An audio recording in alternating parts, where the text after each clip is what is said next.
जय हिंद दोस्तों, स्वागत करता हूं आपके अपने चैनल टॉप एग्जाम क्लासेस पर। मैं आशा करता हूं आप सभी एकदम स्वस्थ और अच्छे होंगे।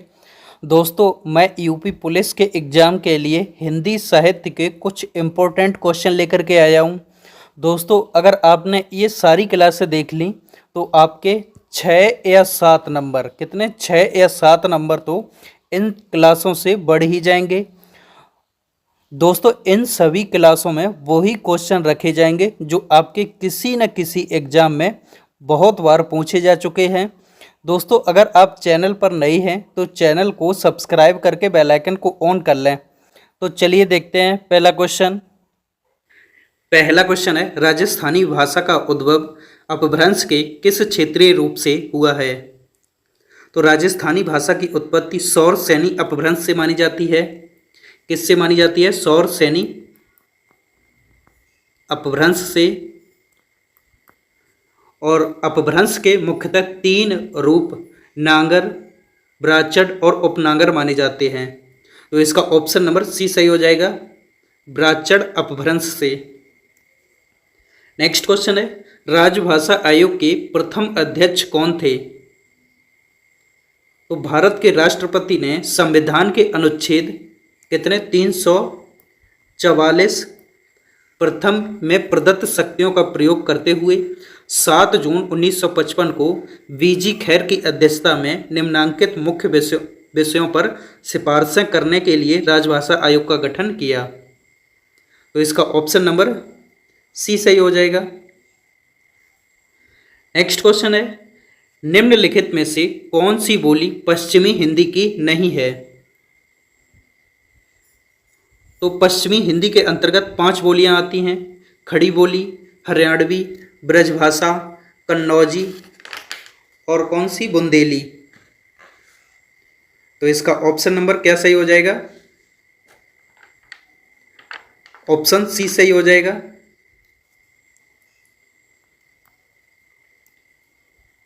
नेक्स्ट क्वेश्चन है,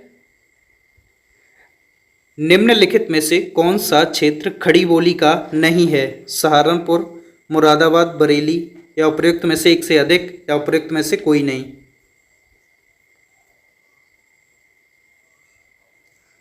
तो खड़ी बोली मेरठ, रामपुर, मुरादाबाद, सहारनपुर, मुजफ्फरनगर, बिजनौर, बागपत, गाजियाबाद के आसपास बोली जाती है। बरेली में ब्रजभाषा बोली जाती है। तो इसका ऑप्शन नंबर सी सही हो जाएगा। नेक्स्ट क्वेश्चन है, हिंदी भाषा के विकास के लिए विशेष निर्देश भारत के संविधान के किस अनुच्छेद में है? तो अनुच्छेद 351, ऑप्शन नंबर ए सही हो जाएगा। तो अनुच्छेद 351 में हिंदी भाषा के विकास का प्रावधान है। अनुच्छेद के अनुसार संघ का यह कर्तव्य होगा कि वह हिंदी भाषा के प्रसार को बढ़ावा दें। नेक्स्ट क्वेश्चन है, अब तक की जानकारी के अनुसार हिंदी भाषा में हिंदी साहित्य के इतिहास लेखन का सबसे पहला प्रयास किस विद्वान का है? तो शिव सिंह सेंगर द्वारा रचित हिंदी साहित्य का पहला इतिहास ग्रंथ है। इसमें लगभग 1 सहस्त्र कवियों के जीवन और काव्य का अत्यंत संक्षिप्त परिचय है। कवियों के जीवन काल आदि के संबंध में कुछ त्रुटियों के होते हुए भी जिनका अपने ढंग के पहले ग्रंथ में होना बहुत स्वाभाविक है। तो इसका ऑप्शन नंबर वी सही हो जाएगा, शिव सिंह सेंगर। नेक्स्ट क्वेश्चन है, चित्त वृत्तियों की परंपरा को परखते हुए साहित्य परंपरा के साथ सामंजस्य दिखाना ही साहित्य का इतिहास कहलाता है। यह विचार किस विद्वान का है? तो चित्त वृत्तियों की परंपरा को परखते हुए साहित्य परंपरा के साथ उनका सामंजस्य दिखाना ही साहित्य का इतिहास कहलाता है। प्रस्तुत विचार आचार्य रामचंद्र शुक्ल का है। इसका ऑप्शन नंबर ए सही हो जाएगा। नेक्स्ट क्वेश्चन है, मिश्र बंधु द्वारा लिखित हिंदी नवरत्न में इनमें से किस कवि को स्थान नहीं मिला? तो ये नहीं मिला है मलिक मोहम्मद जायसी को। इसका ऑप्शन नंबर सी सही हो जाएगा। नेक्स्ट नेक्स्ट क्वेश्चन है, पंडित विश्वनाथ प्रसाद मिश्र ने उत्तर मध्यकाल को किस नाम से अभिहित किया है? तो आचार्य विश्वनाथ प्रसाद मिश्र ने उत्तर मध्यकाल को श्रृंगार काल नाम देने का आग्रह किया है। इसका ऑप्शन नंबर ए सही हो जाएगा। नेक्स्ट क्वेश्चन है 11 नंबर, भारतीय पत्रकारिता का पितामह किसे कहा जाता है? तो जेम्स ऑगस्टस हिकी को भारत में पत्रकारिता का पितामह माना जाता है। इसका ऑप्शन नंबर ए सही हो जाएगा, जेम्स हिक्की। नेक्स्ट क्वेश्चन है 12 नंबर, तात्पर्य यह है कि छायावाद जिस आकांक्षा का परिणाम था उसका लक्ष्य केवल अभिव्यंजना की रोचक प्रणाली का विकास था। छायावाद के संबंध में यह विचार किस विद्वान का है? तो यह विचार हिंदी के प्रसिद्ध आलोचक, कहानीकार, निबंधकार, साहित्यकार, कोशकार, अनुवाद और कथाकार आचार्य रामचंद्र शुक्ल का है। इसका ऑप्शन नंबर सी सही हो जाएगा। नेक्स्ट क्वेश्चन है, इनमें से किस जैन कवि को अपभ्रंश का वाल्मीकि कहा जाता है? तो स्वयंभू को अपभ्रंश का वाल्मीकि कवि कहा जाता है। इसका ऑप्शन नंबर बी सही हो जाएगा। नेक्स्ट क्वेश्चन है, प्रगतिवाद केवल साम्यवादी मार्ग को ही अपनाने के लिए विवश है, जबकि प्रगतिशील किसी भी बात विशेष से आबद्ध नहीं होता है। यह विचार किस विद्वान का है? तो यह विचार हिंदी के प्रख्यात आलोचक व साहित्यकार गणपत चंद्र गुप्त का है। इसका ऑप्शन नंबर सी सही हो जाएगा। नेक्स्ट क्वेश्चन है, प्रपदवाद के अंतर्गत इनमें से किस रचनाकार का नाम सम्मिलित नहीं है? तो प्रपदवाद को हिंदी साहित्य में प्रयोगवाद की ही एक शाखा के अंतर्गत माना जाता है। इसके अंतर्गत 3 कवियों का उल्लेख किया जाता है, जिनके नाम हैं क्या है? नलिन बिलोचन शर्मा, केसरी कुमार और नरेश। नंद किशोर आचार्य इससे संबंधित नहीं है। तो इसका ऑप्शन नंबर वी सही हो जाएगा। नेक्स्ट क्वेश्चन है, शमशेर मूड्स के कवि हैं, किसी भी जन के नहीं हैं। यह कथन किस विद्वान का है? तो शमशेर बहादुर सिंह आधुनिक हिंदी कविता के प्रगतिशील कवि थे। वे विचारों के प्रगतिवादी परंतु शैली के प्रयोगवादी कवि थे। प्रयोगवाद और नई कविता के शीर्ष कवियों में इनका स्थान है। तो इसका ऑप्शन नंबर क्या सही हो जाएगा? ए सही हो जाएगा। यह कथन जो है मलएज ने दिया था। नेक्स्ट क्वेश्चन है, इनमें से कौन छायावादी कवि अपने रचनाकार के अंतिम दौर में प्रगतवाद के भौतिक दर्शन के साथ साथ अरविंद दर्शन से प्रभावित हुआ? तो सुमित्रानंदन पंत जी की रचनाओं का अंतिम चरण अरविंद दर्शन एवं नव मानवतावाद से प्रभावित है। इसका ऑप्शन नंबर वी सही हो जाएगा। नेक्स्ट क्वेश्चन है, भूली कहत नवरस सुकव सकल मूल सिंगार। यह विचार रीतकाल के किस आचार्य का है? तो यह विचार रीतकाल के ख्यात प्राप्त कविदेव के हैं। ये पंक्तियां उनके ग्रंथ भवानी विलास से ली गई हैं। तो इसका ऑप्शन नंबर ई सही हो जाएगा। इनमें से उपर्युक्त में से कोई नहीं। नेक्स्ट क्वेश्चन है, इन आचार्यों में से अलंकारवादी आचार्य कौन है? तो कौन है? केशव दास मूलतः अलंकारवादी आचार्य थे। इसका ऑप्शन नंबर सी सही हो जाएगा। नेक्स्ट क्वेश्चन है, इनमें से कौन मनोवैज्ञानिक उपन्यासकार नहीं है? तो यशपाल सामाजिक यथार्थवादी चेतना के उपन्यासकार हैं। जैनेन्द्र और इलाचंद जोशी मनोवैज्ञानिक उपन्यासकार हैं। तो इसका ऑप्शन नंबर वी सही हो जाएगा। यशपाल मनोवैज्ञानिक उपन्यासकार नहीं है। नेक्स्ट क्वेश्चन है, प्रेमचंद के किस उपन्यास में विधवा समस्या है? तो दिए गए विकल्पों में से किसी भी उपन्यास में विधवा समस्या नहीं है। तो इसका ऑप्शन नंबर ई सही हो जाएगा। उपर्युक्त में से कोई नहीं। नेक्स्ट क्वेश्चन है जयशंकर प्रसाद के किस नाटक में तलाक और पुनर्विवाह की समस्या है? तो अपने कालजयी नाटक ध्रुव स्वामिनी में स्त्रियों की गई समस्याओं को बड़े जोर शोर से उठाया गया। इसमें नारी के तलाक व पुनर्विवाह की बात को उठाया गया है। इसका ऑप्शन नंबर 20 सही हो जाएगा। नेक्स्ट क्वेश्चन है आधुनिक काल की में गद्य का आविर्भाव सबसे प्रधान घटना है। यह कथन किसका है? तो यह कथन हिंदी के शीर्ष आलोचक और निबंधकार आचार्य शुक्ल का है। इसका ऑप्शन नंबर सी सही हो जाएगा। नेक्स्ट क्वेश्चन है 26 नंबर कालिदास के शकुंतला नाटक का खड़ी बोली में अनुवाद किसने किया? तो राजा लक्ष्मण सिंह ने प्रजा हितैषी नामक पत्र की शुरुआत आगरा से की और उनमें कालिदास के अभिज्ञान, रघुवंश, शाकुंतलम और मेघदूत का हिंदी अनुवाद किया। तो इसका ऑप्शन नंबर ए सही हो जाएगा। नेक्स्ट क्वेश्चन है मोहन राकेश किस नाटक में टूटते पारिवारिक मूल्यों का चित्रण है? तो मोहन राकेश दिए गए नाटकों में से किसी में भी टूटते पारिवारिक मूल्यों का चित्रण नहीं है। तो इसका ऑप्शन नंबर ई सही हो जाएगा, उपर्युक्त में से कोई नहीं। नेक्स्ट क्वेश्चन है कौमुदी महोत्सव एकांकी किस सम्राट के काल को चित्रित करती है?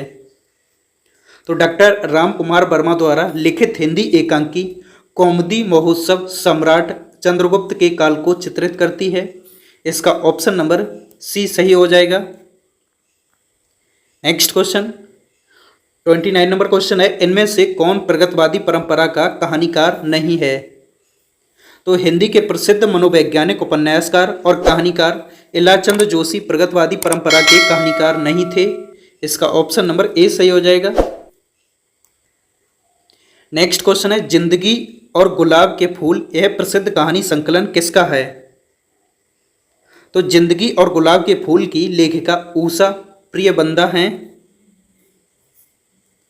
प्रस्तुत उपन्यास में लेखिका ने एक प्रौढ़ अविवाहित युवती के मानसिक अंतर्द्वंद को बड़ी भावुकता के साथ चित्रित किया। जिंदगी और गुलाब के फूल कहानी के सेवारत सुबोध स्वाभिमान की रक्षा हेतु त्यागपत्र देकर बेरोजगार हो जाता है। इस कहानी में बेरोजगार सुबोध की पारिवारिक उपेक्षा मानसिक उलझनों का भी सूक्ष्म अंकन हुआ है। तो इसका ऑप्शन नंबर ई सही हो जाएगा, उपर्युक्त में से कोई नहीं। नेक्स्ट क्वेश्चन पंडित प्रताप नारायण मिश्र और बालकृष्ण भट्ट ने हिंदी गद्य साहित्य में वही काम किया जो अंग्रेजी में एडिसन और स्टील ने किया। यह विचार किसका है? तो आचार्य शुक्ल ने प्रताप नारायण मिश्र और बालकृष्ण भट्ट की तुलना एडिसन और स्टील से की है। इसका ऑप्शन नंबर बी सही हो जाएगा। नेक्स्ट क्वेश्चन है निर्वैयक्तिकता का सिद्धांत किसका है? तो ये है अरस्तु का। इसका ऑप्शन नंबर ए सही हो जाएगा। नेक्स्ट क्वेश्चन है साहित्य का उद्देश्य विवेचन किसने माना है?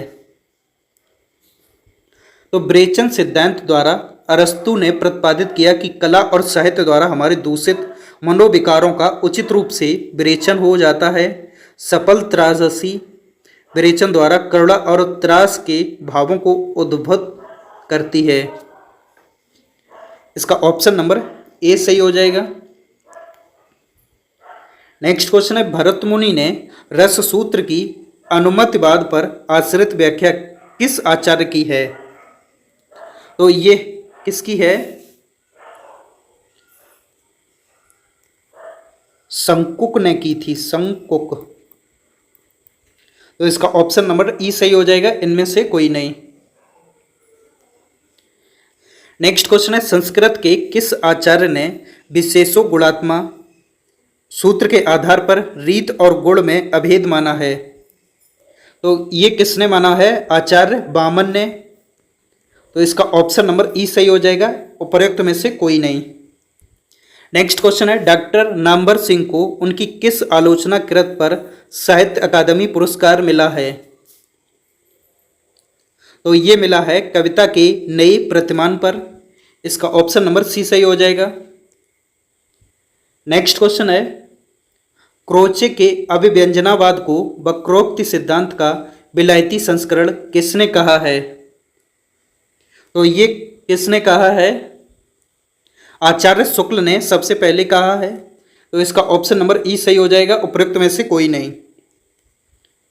नेक्स्ट क्वेश्चन है, स्त्री विमर्श पर आधारित तब्दील निगाहें किस लेखिका की कृति है? तो ये है मैत्रेयी पुष्पा की। इसका ऑप्शन नंबर बी सही हो जाएगा। नेक्स्ट क्वेश्चन है, दलित साहित्य का सौंदर्य शास्त्र नामक कृति के लेखक हैं। तो दलित साहित्य का सौंदर्य शास्त्र के लेखक ओम प्रकाश वाल्मीकि हैं। इसका ऑप्शन नंबर बी सही हो जाएगा। नेक्स्ट क्वेश्चन है 41 नंबर, आदिवासी विमर्श पर आधारित आदिवासियों का संसार नामक पुस्तक के लेखक हैं। तो आदिवासियों का संसार नामक पुस्तक के लेखक हैं डॉक्टर सुश्री शरद सिंह। कौन है? सुश्री शरद सिंह।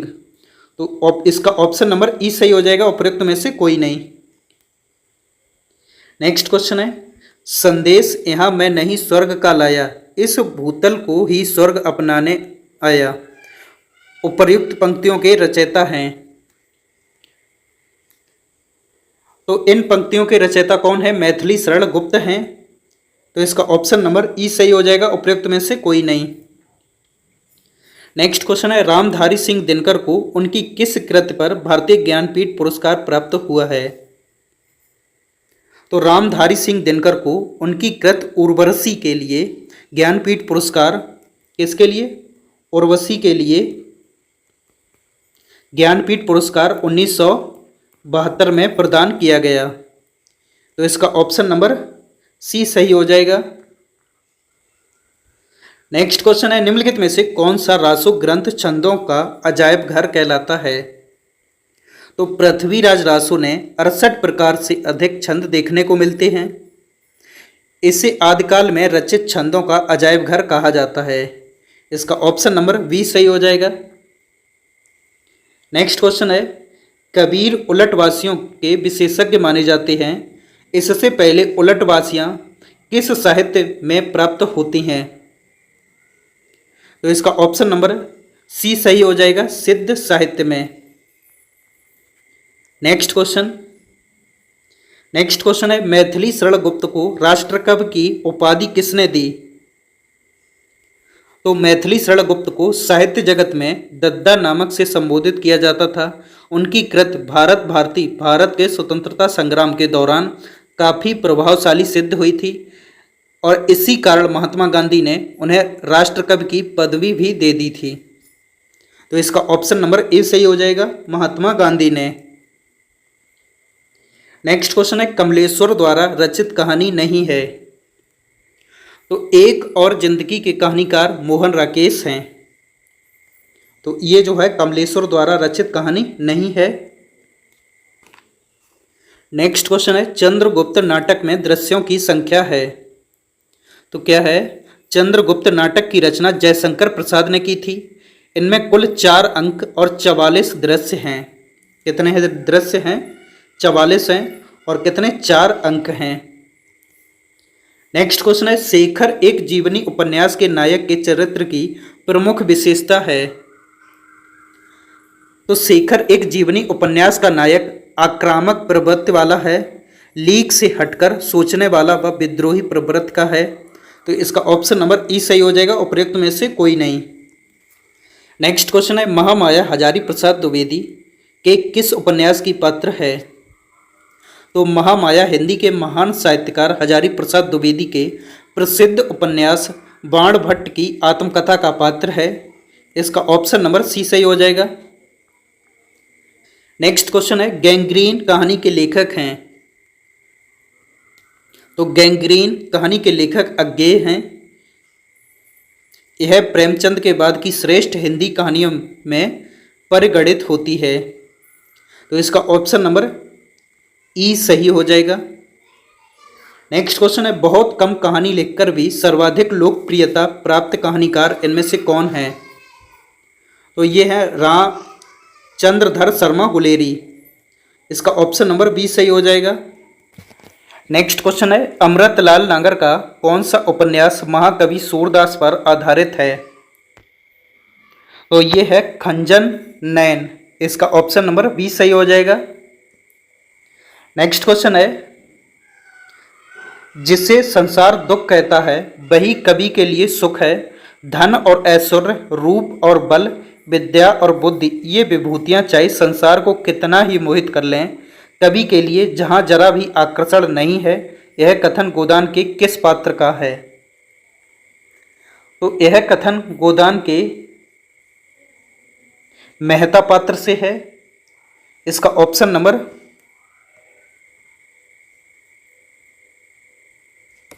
ए सही हो जाएगा। नेक्स्ट क्वेश्चन है, देवसेना जयशंकर प्रसाद के किस नाटक की पात्र है? तो देवसेना जयशंकर प्रसाद के नाटक स्कंद गुप्त की पात्र है।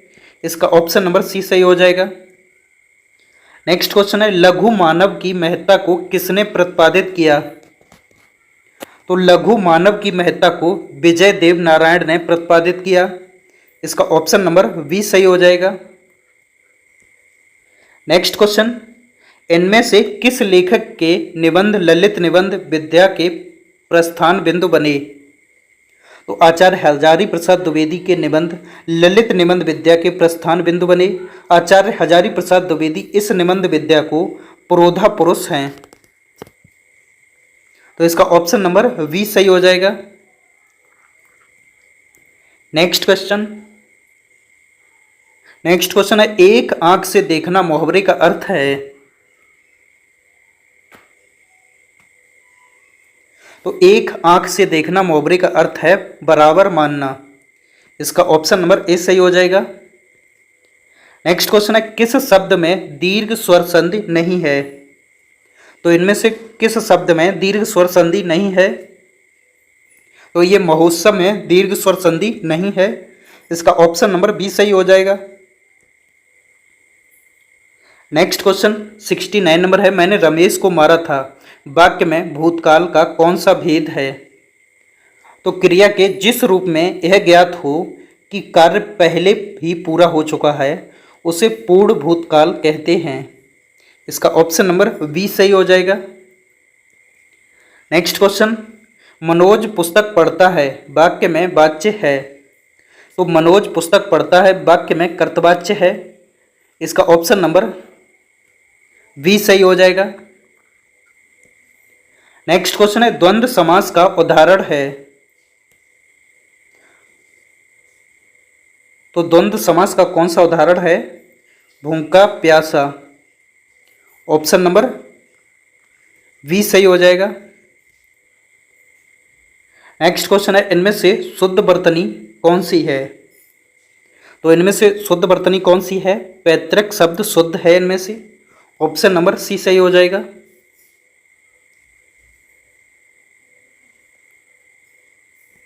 नेक्स्ट क्वेश्चन, चट मगनी पट ब्याह लोकोक्ति का अर्थ है। तो चट मगनी पट ब्याह एक प्रचलित लोकोक्ति है। इसका अर्थ है किसी कार्य को तुरंत करना। इसका ऑप्शन नंबर सी सही हो जाएगा। नेक्स्ट क्वेश्चन 74 नंबर क्वेश्चन है, अनल अनिल श्रुत सम भिन्नार्थक शब्दों के अर्थ क्या हैं? तो क्या है? अनल का अर्थ होगा अग्नि और अनिल का अर्थ क्या होगा? वायु। तो इसका ऑप्शन नंबर ए सही हो जाएगा, अग्नि और वायु। नेक्स्ट क्वेश्चन है, वाक्जाल का संधि विच्छेद होगा। तो क्या होगा? वाक धन जाल। इसका ऑप्शन नंबर बी सही हो जाएगा। नेक्स्ट क्वेश्चन है, आप प्रत्यय से युक्त शब्द नहीं है। तो इनमें से आप प्रत्यय से युक्त शब्द कौन सा नहीं है? कुलीन शब्द में ईन प्रत्यय जुड़ा है। इसका ऑप्शन नंबर सी सही हो जाएगा। नेक्स्ट क्वेश्चन, अशुद्ध वाक्य है। इनमें से अशुद्ध वाक्य कौन सा है? तो मैं प्रातःकाल के समय घूमने जाता हूँ अशुद्ध वाक्य है। शुद्ध वाक्य इसका क्या होगा? मैं प्रातःकाल घूमने जाता हूँ। इसका ऑप्शन नंबर बी सही हो जाएगा। नेक्स्ट क्वेश्चन है, अस्पताल में मरीज की मृत्यु हो जाने के बाद जब डॉक्टर इलाज के लिए आया तो लोगों ने कहा कि रिक्त स्थान की पूर्ति के लिए उपयुक्त लोकोक्ति का चयन कीजिए। तो इनमें से क्या रिक्त स्थान में भरा जाएगा? का वर्षा जब कृषि सुखानी। इसका अर्थ क्या होता है? समय बीतने पर सहायता व्यर्थहीन है। तो इसका ऑप्शन नंबर ए सही हो जाएगा। नेक्स्ट क्वेश्चन है, द्विग समास का प्रयोग किस वाक्य में हुआ है? तो चौराहा द्विग समास का उदाहरण है। इसका ऑप्शन नंबर ए सही हो जाएगा। नेक्स्ट क्वेश्चन, किस वाक्य में प्रेरणार्थक क्रिया का प्रयोग है? तो जब कर्ता किसी कार्य को स्वयं न करके किसी दूसरे को कार्य करने की प्रेरणा दे तो उस क्रिया को प्रेरणार्थक क्रिया कहते हैं। तो इसका ऑप्शन नंबर बी सही हो जाएगा। पिता पुत्र से पत्र लिखवाता है। दोस्तों, अगर आपको यह वीडियो अच्छी लगी हो तो कृपया करके वीडियो को लाइक करें, शेयर करें और चैनल को सब्सक्राइब करें। वीडियो देखने के लिए आपका बहुत बहुत धन्यवाद।